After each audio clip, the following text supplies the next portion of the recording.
La Floride, au sud-est des États-Unis. En 2006, l'Américain William Wortenscroft décide de changer de vie et part s'installer en Guyane.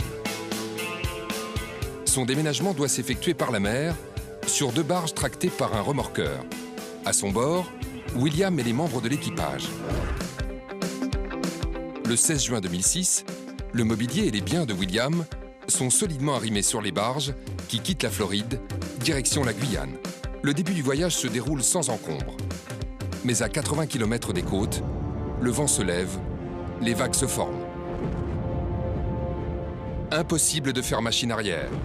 Le courant est terrible et pousse les barges vers le large. Sous le poids de l'imposant chargement, le remorqueur tangue dangereusement. L'équipage lance un appel de détresse.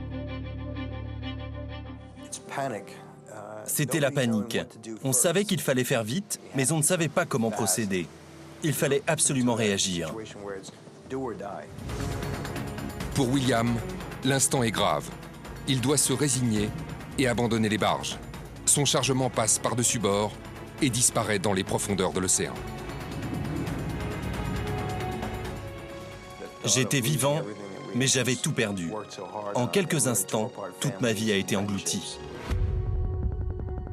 Le Samson est submergé par les vagues. L'eau envahit déjà les cales et lorsque l'hélicoptère des gardes-côtes apparaît, William et les 4 hommes luttent contre les éléments. La situation était vraiment critique pour ces hommes. Leur bateau allait couler à pic. Mais les sauveteurs vont tenter l'impossible. L'intervention s'annonce périlleuse. À tout moment, le vent peut déstabiliser l'appareil. Les sauveteurs doivent remonter les 4 naufragés, un par un. Mais alors que les rescapés sont enfin hors de danger, les sauveteurs sont confrontés à un nouveau contretemps. Le capitaine refuse d'abandonner son navire. Je lui criais de venir, mais il était pétrifié par la peur.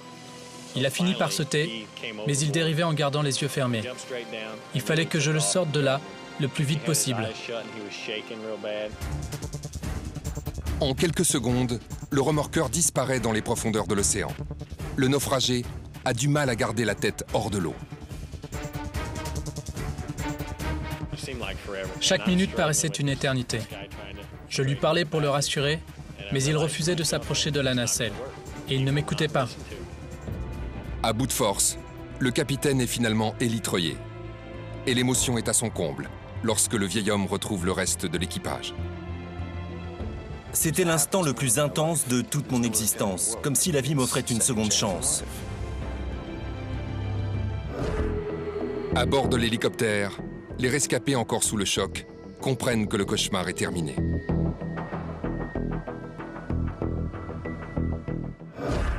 Des tonnes de marchandises perdues en mer. 5 hommes dans la tempête. Un bateau dans les entrailles de l'océan.